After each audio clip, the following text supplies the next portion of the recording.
Whenever you define your own custom class, it has a constructor method. A constructor method is a special kind of method that's called when you create an instance of the class. And as I showed earlier, if you create a class that doesn't have an explicit constructor method, such as this olive class, the Java compiler adds a no-arguments constructor method for you. You can create your own custom constructor methods, though, if you prefer. I'm working in a version of the project called constructors that's in this chapter's exercise files. And I'll place the cursor after the field declarations and before the custom method, crush.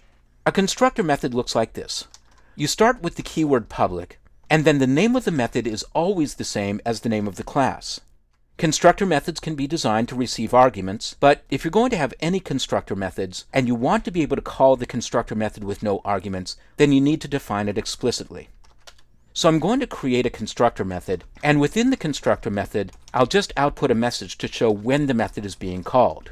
I'll output constructor of, and then I'll append the value of the object name field.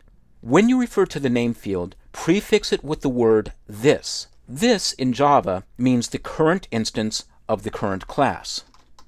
So I'll type in this, and I'll see a listing of all the custom fields that I've defined, and I'll choose name. I'll save my changes and run the application. If prompted with the Run As dialog, I'll click Java Application and click OK.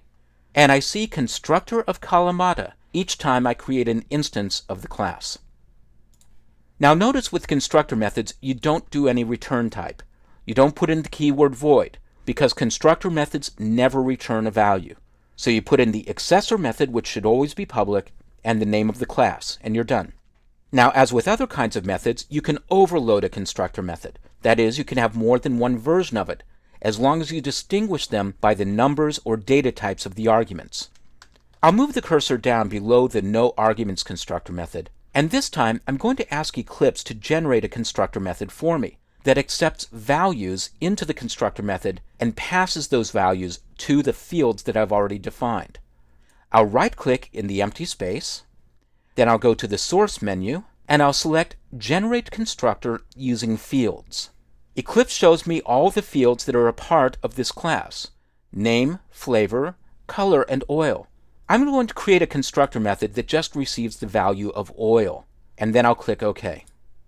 Here's the result. The constructor method that's been generated receives an argument named oil data typed as an integer, the same as the field it matches.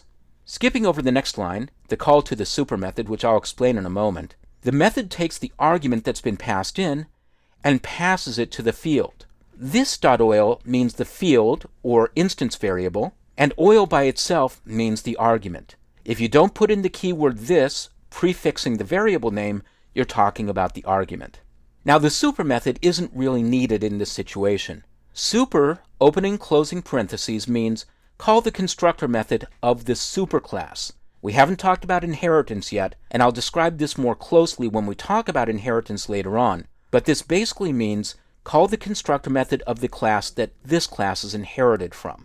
I don't need that bit of code. I'm going to delete it. And I'll close up some of this white space. Now, I'll save the changes to this file and go back to the main application, and I'll go to the constructor methods that I'm already calling when I construct each of the olives. The default value for the oil field in the olive class is 3. So when I run the application right now, I end up with 9 units of oil, 3 times 3. But because I've created a constructor method for the class, I can now pass in the number of units of oil when I construct the class, when I instantiate it. So I'll set these values now to 2, 1, and 2. I'll save the changes, and notice that Eclipse says that's fine.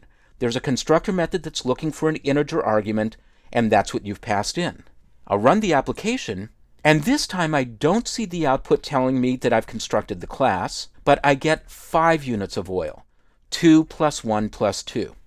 Let's go back again and look at the class code. So now I have more than one constructor method, one that accepts no arguments and one that accepts an integer. And this is a very common pattern when you're creating your own custom classes. You can overload your constructor methods and have multiple versions as long as you distinguish them by the number or data types of the arguments. And then it's up to the Java virtual machine and the compiler to figure out which of the constructor methods will be called. I recommend when you're creating your own custom classes that you always create a no arguments constructor, even if it's not going to do anything. That will make it very clear in your code that a no arguments constructor is executing the default action, that is nothing. So I'll go back to all of press.java, and I'll place the cursor inside the class declaration, make a little bit of white space, and I'll create a constructor method for this class as well. I'll close up the braces to show very clearly that it's an empty, no arguments constructor method. Again, this is not required, but it is recommended so that when other developers look at your code, they can clearly see the no arguments constructor and see that it's not going to do anything. That's the last change I'll make to this application. So I'll run the application again and show that it still works fine.